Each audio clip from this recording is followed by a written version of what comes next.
Buenas tardes, doctora Violeta González. Buenas tardes, don Loreto. Una disculpa a nuestros seguidores, tanto del Facebook como de las diferentes plataformas, porque pues uno depende al 100% de la tecnología y en este caso hemos tenido por aquí unas fallas en esta región del sureste zacatecano, en la red de la internet, pero creo que ya estamos en condiciones de comenzar. Le doy la bienvenida una vez más a nombre de nuestro periódico El Loretense, que circula en la región sureste de Zacatecas en su versión impresa y en las redes sociales, pues hasta donde la imaginación tenga su alcance. De nuevo la saludo, bienvenida maestra, y quiero felicitarla porque hemos tenido buena respuesta de la gente. Luego le hago llegar algunos comentarios, algunos los sabremos de hacer aquí en este momento, pero lo más importante que ya metimos en el tema, en la opinión pública. Y yo creo que usted tiene esa profesionalización para darle un sustento ahora sí que real, efectivo a este tema tan importante. Voy a empezar con una pregunta, si le parece, maestra Violeta. Claro que sí. ¿Qué es la tecnología según Elizabeth Kubler-Ross, de quien se dice, pues es una de las creadoras de este concepto, de esta nueva ciencia que apenas estamos comenzando a conocer? Sí, claro que sí. Pues buenas tardes a todo su auditorio. Los saludo con mucho gusto y espero que sea de su agrado esta pequeña charla, que sea de su utilidad algunas de las cosas que comentemos.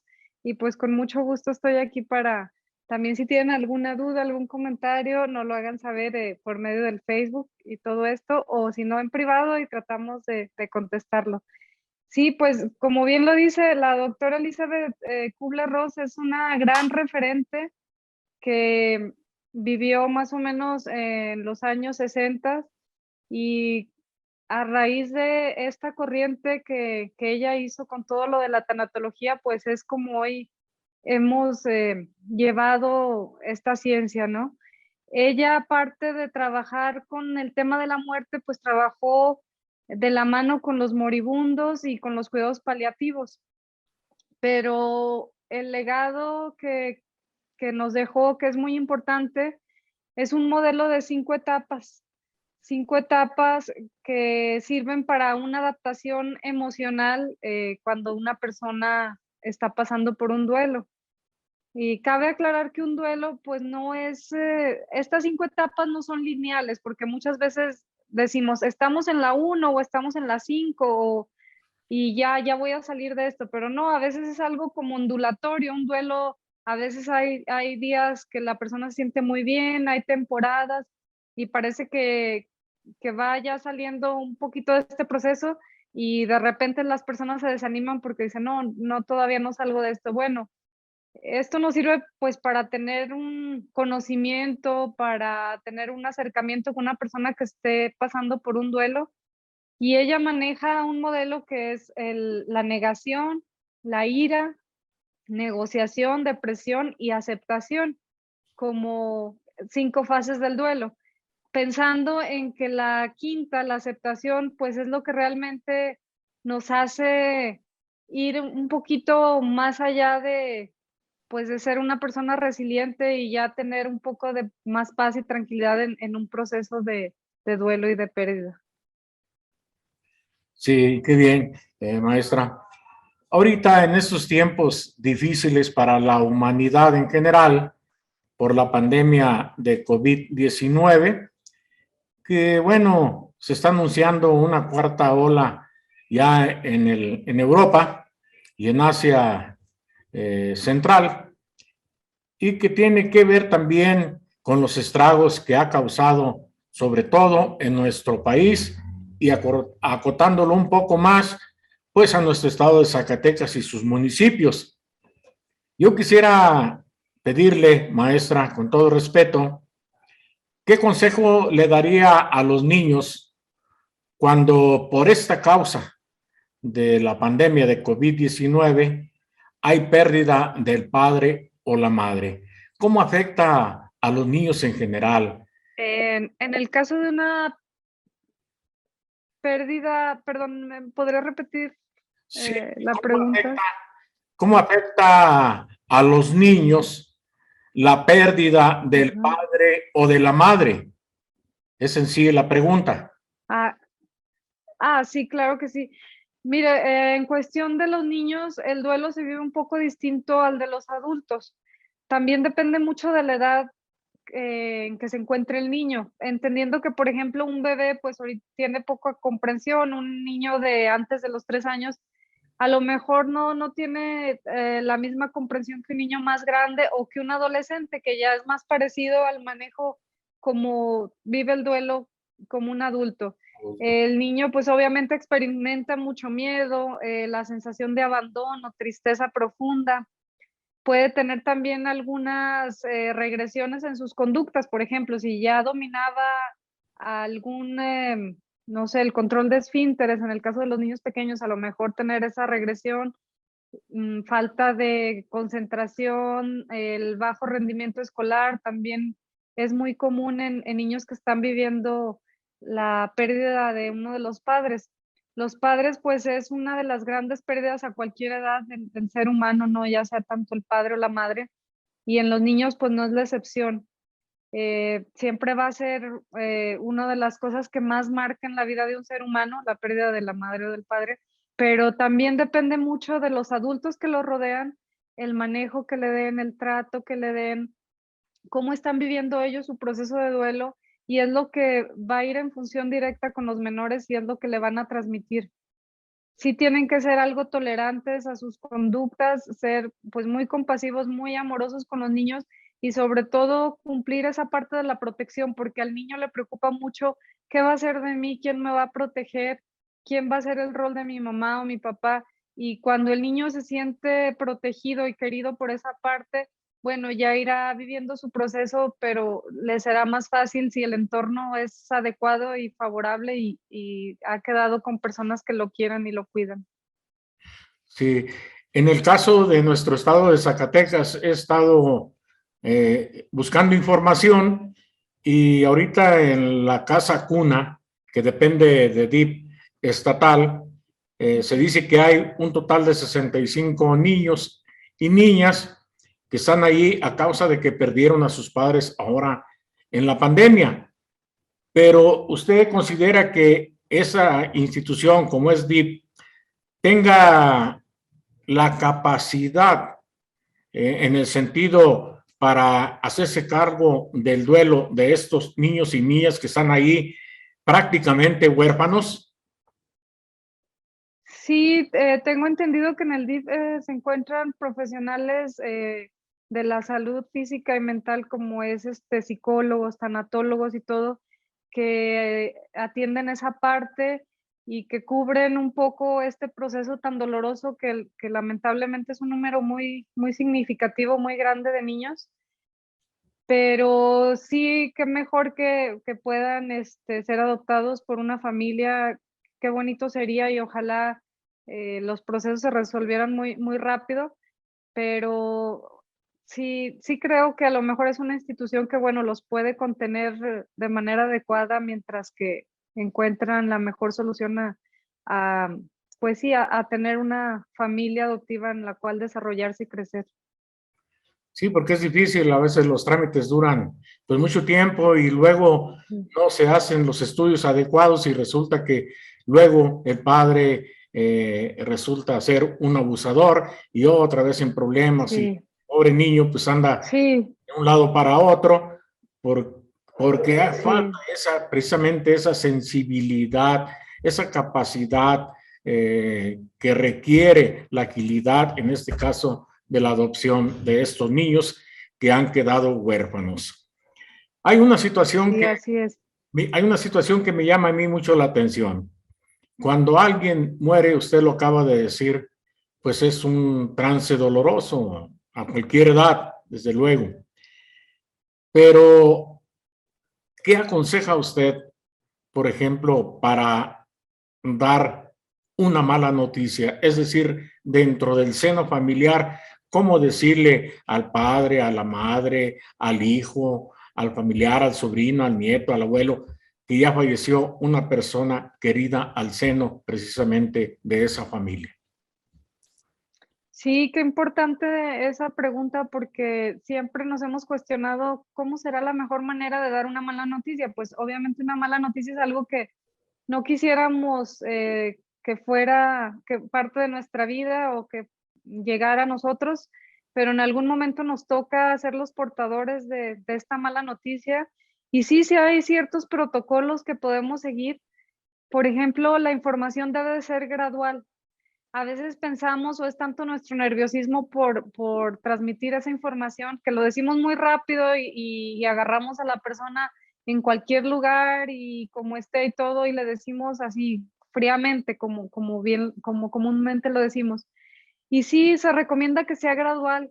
También buscar el entorno adecuado, por ejemplo, si le vamos a decir a una persona que va manejando, que está en un lugar público, bueno, pues tratar que esté en un lugar más cálido, como es el hogar o que esté en, sí, en un entorno adecuado, vamos.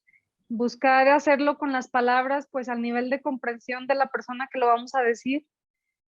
Por ejemplo, si se trata de niños pequeños, pues decirle con palabras que ellos entiendan, claro, sin hacer falsas esperanzas ni nada, pero pues sí, tratar de explicarles con mucha compasión, con mucho tacto y yo siempre me gusta decir que cuando hay que darle malas noticias a veces a los niños y son actos de crueldad o hubo violencia, a veces ellos no necesitan saber tantos detalles. Se puede omitir los detalles porque les generamos más angustia, más igual para las personas adultas mayores que también son muy sensibles. Podemos no mentir, no estoy diciendo que mentir, pero sí cuidar mucho esos detalles de violencia, de detalles que abonan más pues, a su angustia. Y a veces más que las palabras o qué decir, es una actitud, porque siempre nos vamos a acordar, a lo mejor las palabras no las vamos a recordar, pero sí nos vamos a acordar mucho de con qué sensibilidad nos dieron esa mala noticia. ¿Cuál fue la actitud con la que la persona nos transmitió esa mala noticia? Sí, porque luego se dan casos de que alguien da esa mala noticia sin razonar, sin pensar, antes de que puede causar incluso otro problema al que ya se puede estar enfrentando esa persona o esa familia. Cuando llegan y le dicen, oye, fíjate que se murió tu mamá ahorita. Entonces, ahí queda esa sensación de que las personas a veces no están en ese nivel de captación, las agarran fuera de onda, como vulgarmente Sí, decimos, sí, y sí. pues, provocan un daño, yo diría, psicológico, aparte del peso que provoca la ausencia en sí. Entonces, esta recomendación que usted hace, pues creo que es importantísimo conocerla a fondo y bueno, como usted lo acaba de decir, dar esas malas noticias de alguna forma, pues no, de una manera buena, de una manera sutil, de una manera comprensible y sin falsas expectativas, porque luego también viene lo contrario. Ya la persona está fallecida y pues para que no vaya a sentir esto y lo otro, luego le están diciendo cosas que no son y al final de cuentas, pues el doliente ya intuye que incluso le están diciendo otras cosas a la realidad. Pues es importantísimo, Sí. maestra. Ahora usted, como profesionista de la tanatología, ¿cómo define a cómo define esta ciencia, por decirlo de esta manera, un enfermo mental?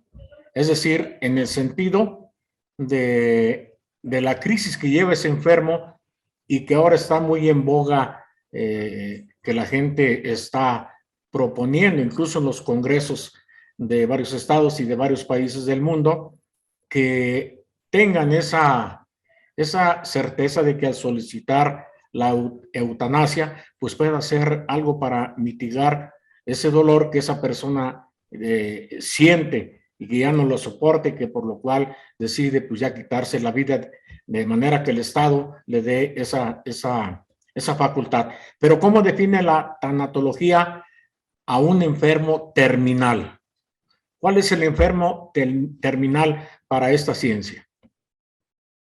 Bueno, el enfermo terminal se dice de una persona que tenga una enfermedad avanzada, que sea progresiva y que sea incurable, que ya no responda a los tratamientos y cuyo pronóstico de vida sea inferior a los 6 meses. Para eso, a eso la tanatología entiende como una enfermedad terminal. Y siempre tenemos la costumbre de decir, no, es que ya no hay nada que hacer, pero para la tanatología siempre hay mucho que hacer. Para los cuidados paliativos específicamente, hay mucho que hacer. Cuando ya no se puede curar, se puede cuidar y se puede mejorar la calidad de vida de un enfermo. Se puede atender los síntomas físicos, los síntomas sociales, incluso y espirituales de la persona, verla como un ser integral y ayudarle a que su calidad de vida mejore. Entonces, siempre, siempre hay algo que hacer en caso de una enfermedad terminal. Sí, porque la ciencia médica la puede desahuciar a esa persona y decirle, pues ya usted está en etapa terminal, y decirle, si no directamente a esa persona, decirle a los familiares, pues ya no hay nada que hacer. Ya, incluso, eso lo vemos de manera cotidiana, llévenlo a casa y la gente pregunta, bueno, pues doctor, ¿pero qué va a pasar? ¿Cuánto tiene de vida? Pues 3, 4, 5 meses, o incluso el mismo desahuciado a veces le pregunta al profesional de la medicina cuánto tiempo tengo para fin de arreglar sus cosas, ¿verdad? Antes de esa partida inminente.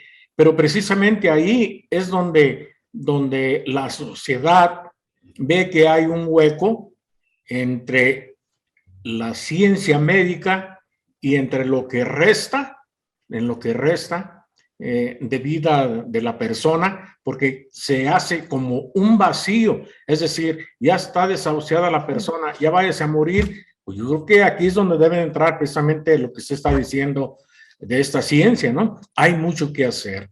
¿Qué recomendaría Sí. específicamente en este caso?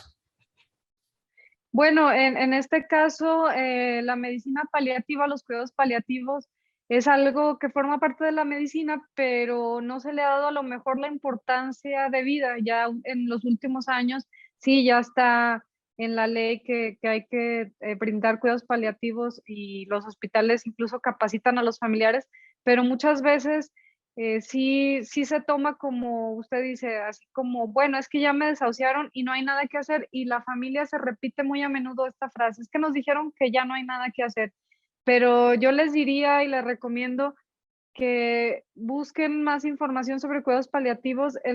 Esto se trata del tratamiento del dolor, de un manejo integral de su enfermedad, el manejo de los síntomas. A lo mejor la medicina ya no va a responder, y hay que ser realistas, que ya no va a responder para curar a la persona, pero sí la medicina puede controlar los síntomas, el dolor, se puede dar un tratamiento de forma integral, mejorando, como le digo, la calidad de vida, preocupándose por todo lo que comenta, por qué le preocupa al enfermo, qué necesita dejar en paz, qué necesita resolver, su parte espiritual, su fe, toda esta parte tenemos muchísimo que hacer y tenemos mucho que cuidar a nuestros enfermos en la etapa terminal, y es algo que la tanatología va de la mano con los cuidados paliativos, y créanme que sí hay mucho que hacer y no es así como que nada más se vaya a estar en el olvido en su casa, al contrario, es una gran oportunidad para la familia de reconciliarse, de enderezar el camino,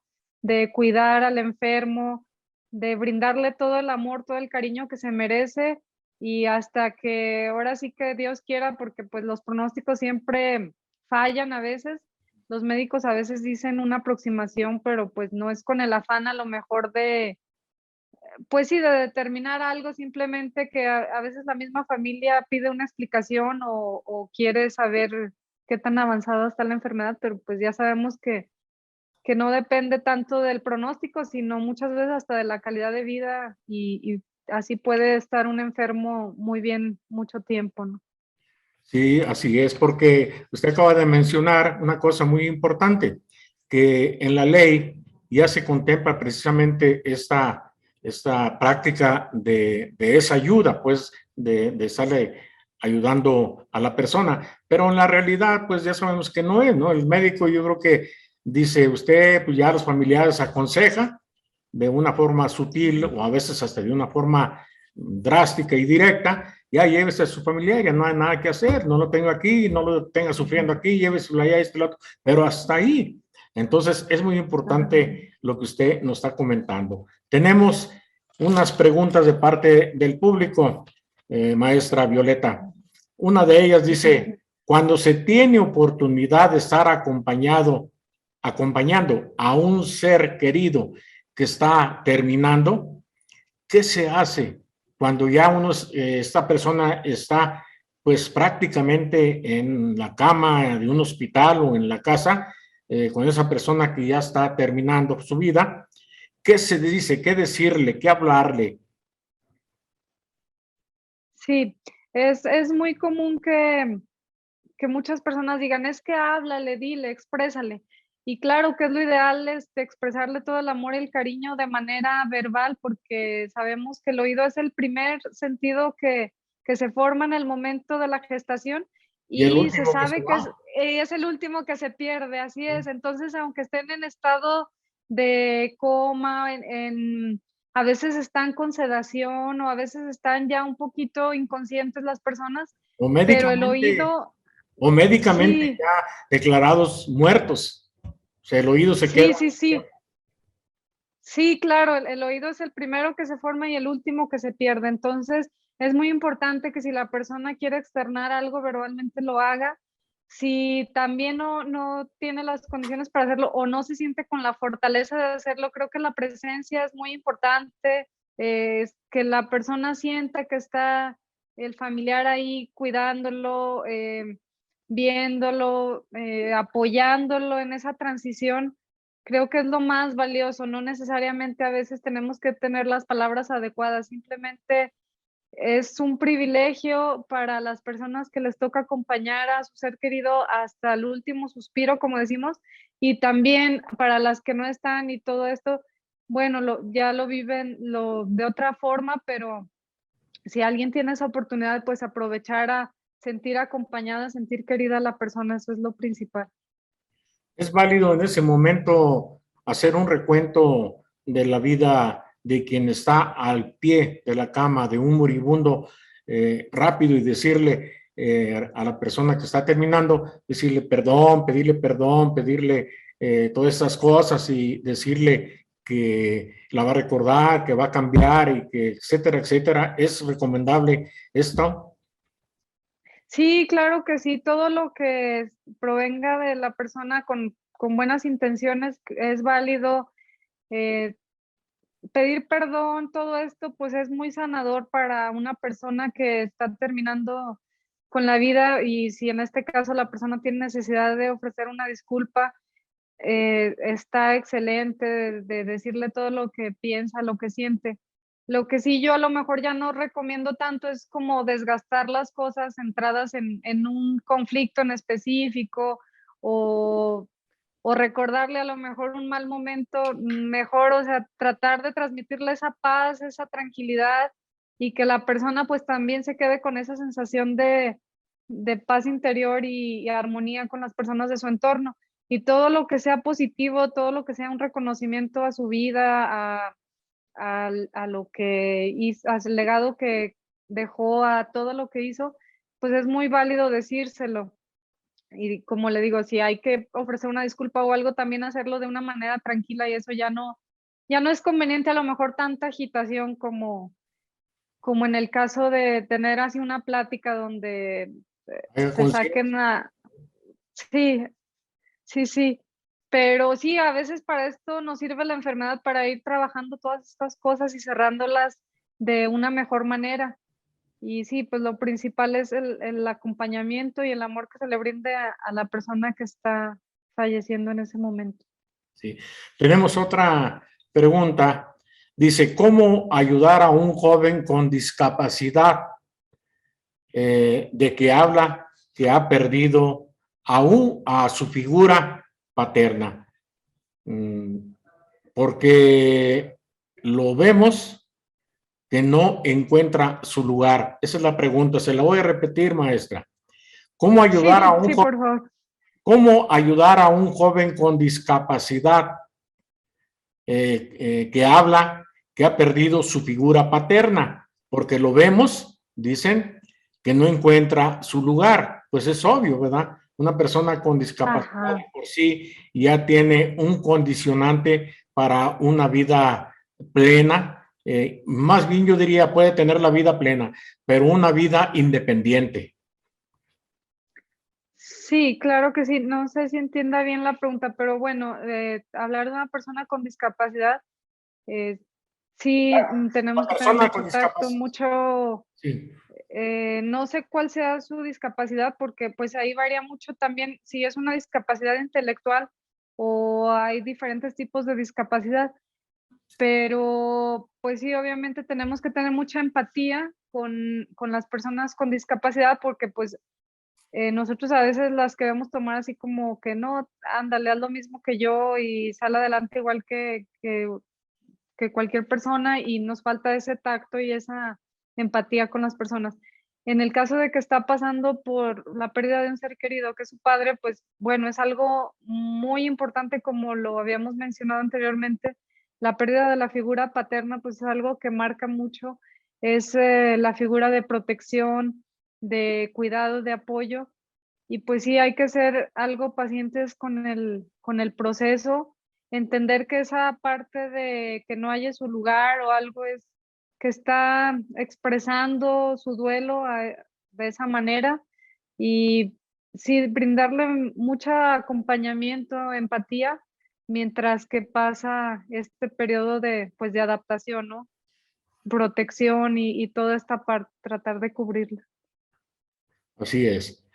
Otra de las preguntas tiene que ver eh, con la personalidad de los enfermos alcohólicos o de alguna adicción entre los jóvenes. ¿Cómo puede influir esta ciencia en la personalidad precisamente de esos jóvenes alcohólicos o con algunas adicciones extras o sumadas al alcoholismo?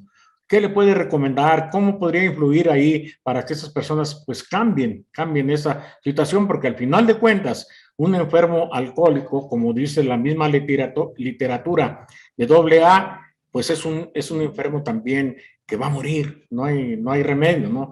Está en etapa terminal también, no se sabe cuánto tiempo, ¿verdad?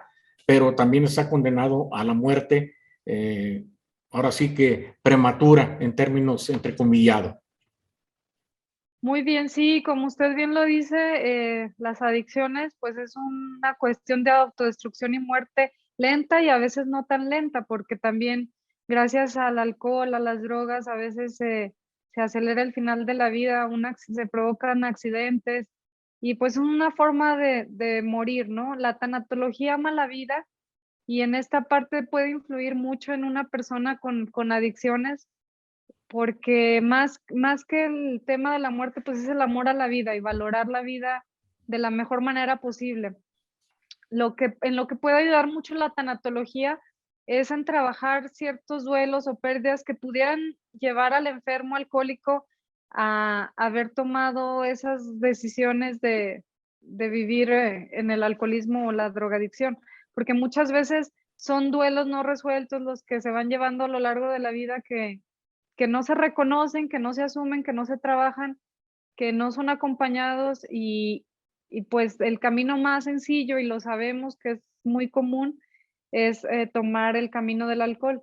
Como usted también muy bien lo dice, hay programas de ayuda como los 12 pasos de AA y todo, que han ayudado a familias a lo largo del tiempo, a personas, y son muy recomendables para este tipo de enfermedades porque pues es una enfermedad y hay que darle la importancia de vida. Pero la tanatología pues sí puede acompañar en procesos de duelo o cuestiones que el enfermo alcohólico tenga por ahí, incluso de muchos años, incluso que no haya podido superar y que lo hayan llevado a tomar este camino. Sí, hemos conocido, yo en lo personal he conocido casos de esta naturaleza. Fallece una persona, en este caso la figura materna, y este joven pues se dio prácticamente a la bebida, como decimos, y es precisamente a causa, Ajá. no ha podido sacar ese duelo y regresar precisamente donde se encuentra para llevar su vida lo más normal posible y se refugia precisamente en el alcoholismo. ¿Sí? Otra situación que nos quiera comentar, maestra Violeta. Pues decirles que la tanatología está disponible para llevar procesos de duelo y también para acompañar estas cuestiones que usted dice como los enfermos terminales. Siempre me gusta también decir que no tengan miedo de platicar con un tanatólogo, que no se relacione la tanatología necesariamente con la muerte, al contrario, estamos vivos y siempre buscaremos la manera de vivir la vida de la mejor manera y bueno, esto es lo que me gustaría comentar. Sí. Si me puede proporcionar su número de teléfono porque nos lo están pidiendo. Claro que sí, 492-101-3814. 3814. Bueno, pues lo vamos a subir acompañado de esta plática, de esta charla a nuestras plataformas y para que las personas que nos siguen pues tengan ya su nombre, su teléfono y puedan pues ya en casos ya muy particulares puedan comunicarse con usted y usted les pueda dar esa atención pues que requieren según se presente el caso, ¿no? Una vez más, maestra Violeta, muy agradecidos con usted. Gracias por participar con nosotros. Gracias por estar con nosotros compartiendo toda esta información. Gracias por ser una profesionalista consciente que está a disposición de la sociedad en general. Muchas gracias, maestra. Nos seguiremos viendo conforme vayamos haciendo alguna programación para cerrar este ciclo de pláticas en lo que se refiere a su profesión como tanatóloga. Muchas gracias a usted por la invitación y un saludo a todo el auditorio de Loretense y de la parte sureste del estado y como dice usted a todas las personas que podemos llegar por medio de las redes sociales. Un abrazo con mucho cariño y estoy a sus órdenes. Pues muchas gracias. Hasta luego, maestra. Que estén muy bien. Hasta pronto. Hasta pronto.